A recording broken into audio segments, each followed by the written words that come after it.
past few hours underscore what a precarious moment this is for the Middle East and for the world. Israel has the right to defend itself against terrorism. The way it does so matters. The choices that all parties make in the coming days will determine which path this region is on, with profound consequences for its people now and possibly for years to come. One is the path of diplomacy, getting a ceasefire along the border between Israel and Lebanon, one that allows people from both countries to safely return to their homes and allows them to live there in security. Getting a ceasefire in Gaza that brings home the hostages, enables a surge in humanitarian relief to people who so desperately need it, and preserves the possibility of more lasting security in Gaza and in the region. The other path leads to conflict, more violence, more suffering, and greater instability and insecurity, the ripples of which will be felt around the world. The United States has made clear, along with the G7, the European Union, partners in the Gulf, so many other regions, that we believe the way forward is through diplomacy, not conflict. The path to diplomacy may seem difficult to see at this moment, but it is there, and in our judgment, it is necessary. And we will continue to work intensely with all parties to urge them to choose that course. I also want to be clear that anyone using this moment to target American personnel, American interests in the region, the United States will take every measure to defend our people. Let me also say a word about Ukraine. This week, we took important steps to support the people of Ukraine as they continue to defend themselves against the ongoing Russian aggression and continue to stand up for their sovereignty and their independence, their right to write their own future. At the Security Council on Tuesday, the overwhelming majority of countries condemned Russia's brutal war of conquest and called for a just and lasting peace on the basis of the United Nations Charter. Crucial to that is pressing Iran, North Korea, and China, a permanent member of the Council, to stop providing weapons, artillery, machinery, and other support that Putin is using to devastate Ukrainian homes, energy grids, and ports. As we saw this week, support for Ukraine is not just rhetorical, it's tangible. Dozens of countries came together to pledge to help Ukraine rebuild. The G7 and other partners made additional commitments to strengthen its energy infrastructure in the face of Russia's ongoing assault, sending more equipment like turbines, portable generators that are crucial to keeping the lights on and keeping Ukrainians warm, heating homes, classrooms, factories, as Russia tries to weaponize the weather as we head into winter. On Wednesday, President Biden and I met with President Zelensky to discuss the ways forward for Ukraine to win this war, a discussion that they continued in Washington on Thursday, yesterday. To help Ukraine's courageous defenders and citizens, we announced a surge of support, $8 billion in new security assistance, including long-range munitions, an additional Patriot air defense system, and training for more Ukrainian F-16 pilots. Starting with the Quad Leaders Summit in Wilmington on Saturday and throughout this week, we've also advanced our vision for a free, open, secure, prosperous Indo-Pacific. President Biden met with Vietnamese General Secretary Do Lam to deepen the comprehensive strategic partnership between our countries. We're enhancing cooperation on everything from creating resilient semiconductor supply chains to addressing environmental challenges along the Mekong River. We'll continue those conversations in a couple of weeks when we get together at the ASEAN Summit in Laos. Along with my counterparts from Japan and South Korea, we took measures to institutionalize our trilateral cooperation, building on the historic Camp David Summit and reaffirming our shared commitment to creating a trilateral secretariat to advance this work. Just now, I concluded a candid and substantive meeting with China's Foreign Minister Wang Yi. We discussed steps to implement the commitments that our leaders made at Woodside last year, like working to disrupt the flow of synthetic drugs and precursor chemicals into the United States, improving communications between our militaries, discussing the risks of artificial intelligence. I emphasized the importance of maintaining peace and stability across the Taiwan Strait and raised concerns about the PRC's dangerous and destabilizing actions in the South China Sea. I also underscored our strong concern with China's support for Russia's defense industrial base, which fuels Russia's war machine and perpetuates a war that China purports to want to see ended. Over the course of the week, we also came together with our partners to address many other crucial challenges facing the globe. We worked toward a cessation of hostilities, unrestricted humanitarian access, and civilian governance in Sudan. We worked to garner additional resources and support for the multinational security support mission in Haiti. We coordinated steps to increase international pressure on the Maduro regime in Venezuela to stop its widespread repression of the Venezuelan people, to respect their will and their votes as expressed at the ballot box. These tests and so many more underscore the magnitude of the challenges facing the globe, but also the imperative of diplomacy. We don't have the luxury of pulling back. In the coming hours, and for every remaining day of this administration, we'll remain intensely focused on addressing these challenges as we work to make a better world. Thank you. First question goes to Andrew Mitchell, NBC. Thank you very much, Mr. Secretary. Andrea.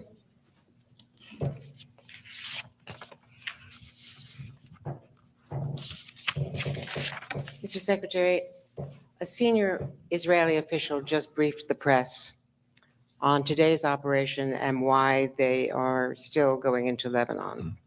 The senior official said that their intel told them that there was a plan to encircle Israel and eliminate Israel by 2040, that Sinwar on October 7th jumped the gun, that they have been defending themselves ever since, that they feel that Nasrallah was the key, the linchpin to all of this, and Hezbollah, that after a year they felt that they had to get people back in their homes, that they went after Nasrallah, and in today's strike were targeting him. Clearly, they don't know what they've achieved. They still feel that when in the military you have momentum, that you have to keep going, that they will be a lot farther along in their operation if it turns out that this was successful in their terms today, but that they still, he said, the official said, still have to keep going, and they are not ready to pause. From your conversations, what is your perspective about whether Israel continuing with this operation and not going in on the ground, which they said is not preferable, but if doing this in what they consider a targeted way is a legitimate response to what they see as an existential threat, or if there is an other alternative, a diplomatic alternative? Andrea, I will let Israel speak to their operations and their objectives. It's not my place. The American objectives and the American policy. Look, we and many others have been clear about what we see to be the best path forward. And the objective that Israel has in the first instance in Lebanon is an important and legitimate one. It's creating an environment that's secure enough to enable people to return home. Because remember what happened starting October 8th. Hezbollah started lobbing rockets and missiles into Israel, trying to create another front in the war. And Israel, of course, had to respond to that. And in the process, tens of thousands of people had to evacuate their homes in northern Israel. Villages and homes were destroyed in southern Lebanon. And so we have large populations, both in Israel and in Lebanon, who've been forced from their homes. And it is a legitimate and important objective for Israel to, again, create an environment in which people can get back to their homes.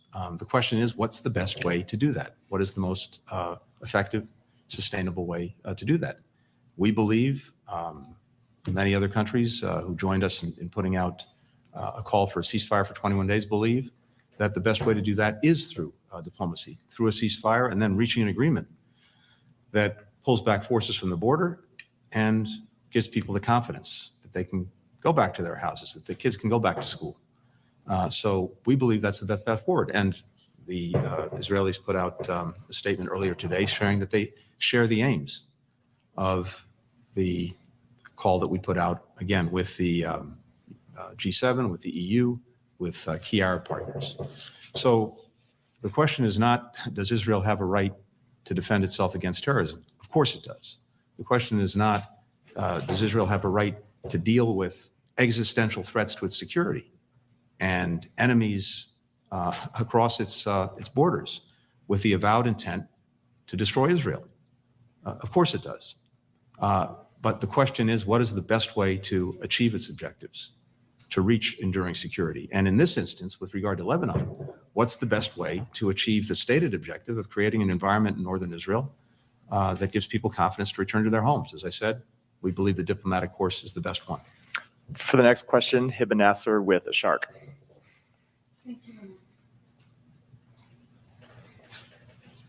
Thank you, Mr. Secretary. I want to ask the question again. Since October 7, you've been saying that Israel has the right to defend itself. And you've been stating all the time that they have the right to defend themselves against Hezbollah and Iranian proxies in the Middle East. So my question, now you repeated how it does that matter. Can you clarify whether this Israeli approach to targeting Hezbollah's leadership falls under self-defense, and what's the U.S. administration clear position on the policy of targeted assassination? And if I may, please, one second question. You've emphasized for calm along the northern borders, and you have been working towards this goal for the past 11 months. Now, as we edge closer to a broader conflict, could you specify what do you mean by calm? Are you referring to a return to the pre-October 7 status quo, implying a cessation of hostilities, or the full implementation of Resolution 1701? Because it does matter for the Lebanese and for the Israeli to understand what are you proposing. And just one final question. We are 2 weeks away from October 7, Mr. Secretary. What could you have done differently that might have changed the current situation? Thank you. I appreciate that you managed to get in several questions. So first, on the events of the last hours, we are still gathering information, making sure that we fully understand what happened, what the intent was, and until we have that information, I can't address in detail our response to it. So we'll continue to work on that in the hours ahead. With regard to a broader conflict, we've said very clearly, you're right, ever since October 7th, that one of our objectives, besides making sure that Israel does what it needs to do to make sure that October 7th never happens again, besides doing everything we can to try to make sure that people who are caught in this horrible crossfire of Hamas's making and who are suffering so terribly, women, men, children in Gaza, that they get the protection that they need and the assistance they need.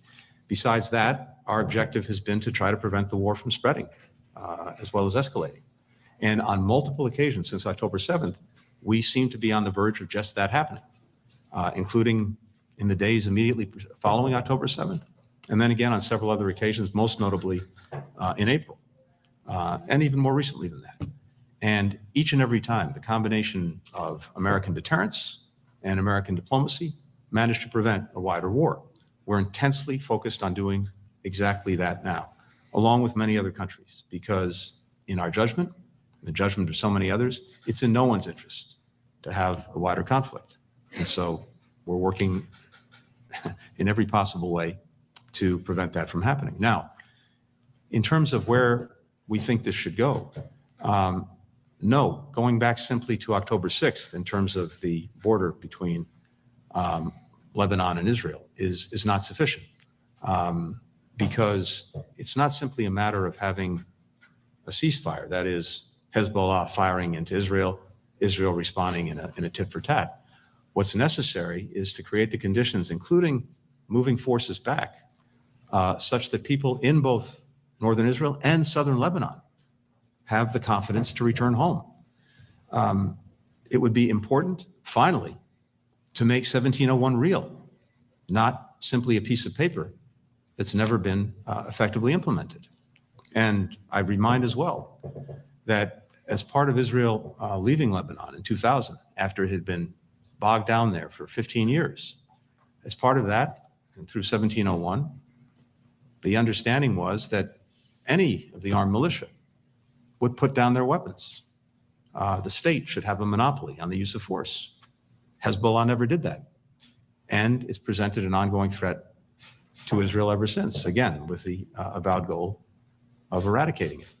So in this instance, the most important thing to do, again, if the objective is to just get people home, get kids back to school in Israel and in Lebanon, most important thing to do through diplomacy is to try first to stop firing in both directions, and then to use the time that we would have in such a ceasefire to see if we can reach a broader diplomatic agreement on this.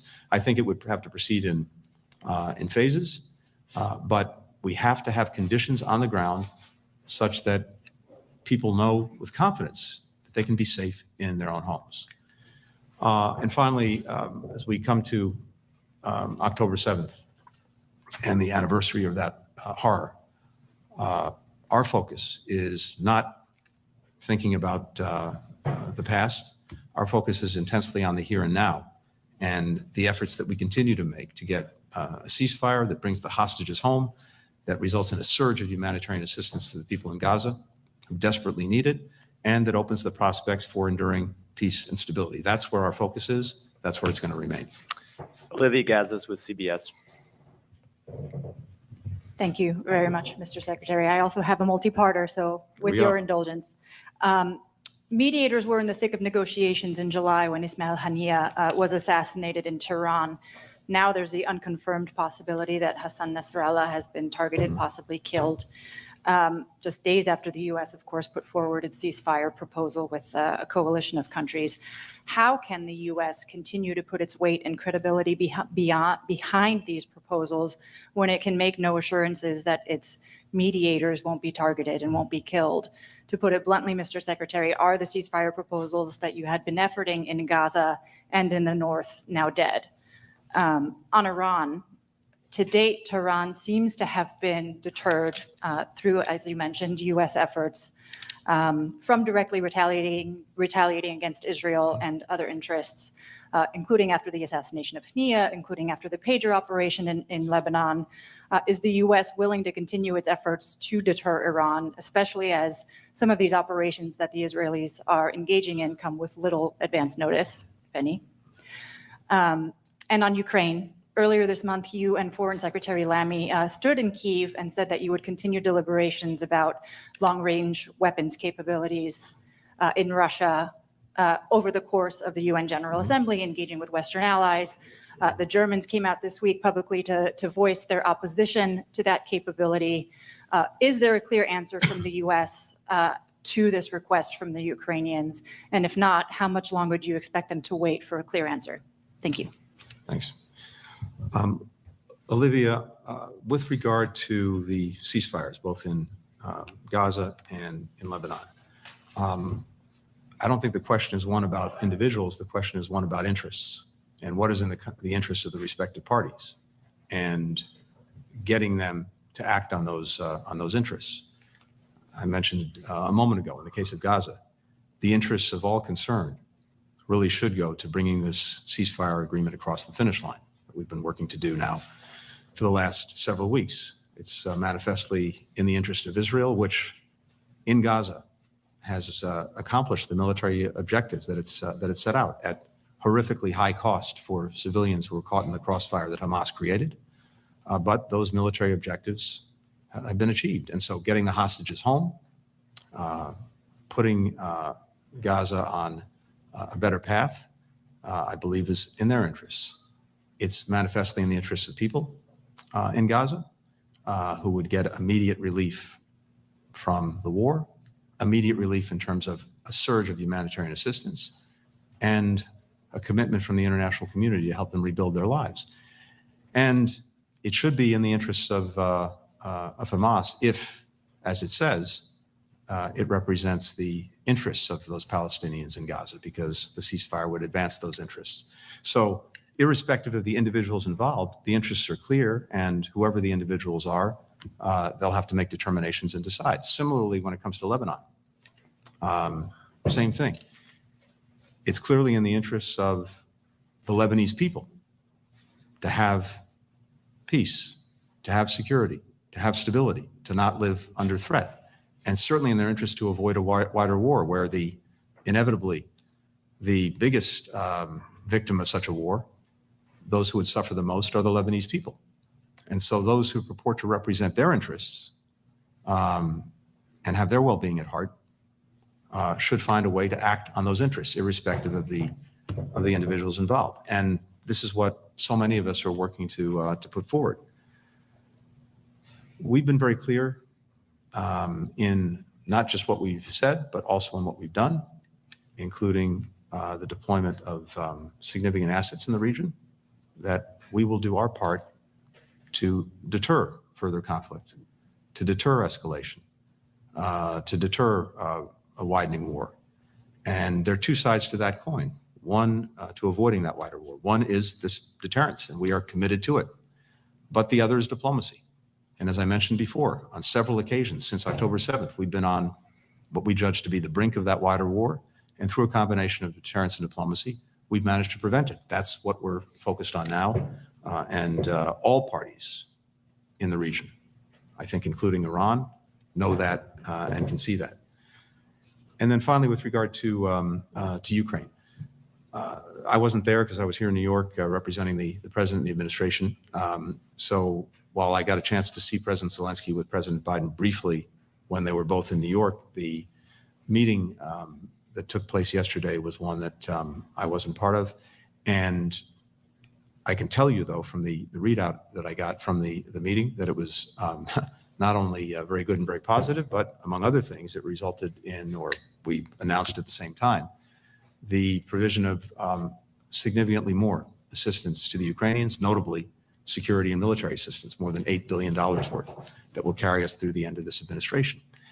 In the conversation between the president, President Biden, and President Zelensky, the Ukrainians presented their plan for victory, and I'll let them speak to the details of that, including what's necessary in their judgment to achieve it. And we are studying it very carefully, and that includes what, if any, additional things we or other partners of Ukraine would be called on to do in order to help them achieve that success. But the president's been very clear that he's committed to Ukraine's success. He's committed to making sure that they have what they need to effectively defend themselves as well. I've said it many times, and I'll say it again.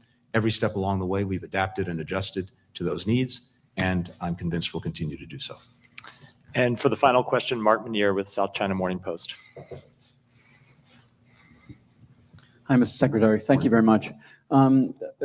Brazil and China a couple of hours ago pushed further on this idea of pushing up, sort of mediating with a peace plan. Can I get your reaction to that? Is it a distraction? Is there a useful part of that, particularly in light of President Zelensky's opposition to it? Related to that, Ambassador Nick Burns yesterday, I believe, basically signaled that there could be more sanctions on China related to their dual-use assistance to Russia. Given that at this point we seem to have about 300 sanctions by some count against China, and there's not too much evidence that they have managed to change China's behavior. What's the effectiveness of putting more sanctions on that? Is there a different approach here with allies, perhaps, that can be done to change China's behavior? And finally, any thoughts on a Xi Jinping and President Biden meeting, call, something perhaps on the sidelines of APEC? Thanks a lot. Thank you. So on the peace proposals, peace plans, from our perspective, any proposal, any plan that's grounded clearly in the principles of the United Nations Charter, notably territorial integrity, sovereignty, independence, is something that's worth looking at. So I was very clear in the Security Council a couple of days ago about what we and most other countries see as the basis for a just and lasting peace. A peace in which the aggressor gets everything that it's sought and the victim does not have its rights upheld is not a recipe for a lasting peace, and certainly not a just one. But a peace that's grounded in the Charter, that upholds its principles, that is. And so any proposal that's out there, we would judge and evaluate on that basis. On the question of sanctions, look, we've been very clear, and we've taken action accordingly already on our concerns about the provision of assistance by Chinese companies to Russia, and notably to help it build up its defense industrial base. Roughly 70% of the machine tools that Russia's importing coming from China, Hong Kong, 90% of the microelectronics from China, Hong Kong. And this is materially helping the Russians produce the missiles, the rockets, the armored vehicles, the munitions that they need to perpetuate the war, to continue their aggression. So when Beijing says that on the one hand, that it wants peace, it wants to see an end to the conflict, but on the other hand, is allowing its companies to take actions that are actually helping Putin continue the aggression, that doesn't add up. We've taken a number of steps already. I think what you're hearing again this week is not just from us, but from many other countries, a deep concern about this. And you heard that as well at the Security Council. So I'm not going to preview any actions we may be taking in the future, but it's also, I think, important to note that other countries are not only concerned about this, they're acting on it and will continue to act on it. And I would hope that that message is received loud and clear, and that actions follow from any actions that we and others take. Our intent is not to decouple Russia from China. Their relationship is their business. But insofar as that relationship involves providing Russia what it needs to continue this war, that's a problem. And it's a problem for us, and it's a problem for many other countries, notably in Europe, because right now, Russia presents the gravest threat, not just to Ukrainian security, but to European security since the end of the Cold War. With regard to President Biden and President Xi, I've got nothing to share in terms of any schedules, but I can tell you this: when Foreign Minister Wang and I met just a couple of hours ago, we discussed a number of things. And we talked about the work that we're doing to implement the agreements that were reached between the two presidents at Woodside, outside of San Francisco at the end of last year, including the military-to-military relationship and communications, the flow of curbing the flow of synthetic drugs, the responsible use of AI, et cetera. We also talked about a number of areas where we have real differences, and I alluded to some of those a few moments ago. But we also agreed on the importance of the leaders communicating. And so I fully anticipate that, we'll see that in the weeks and months ahead. Thank you. Thank you all.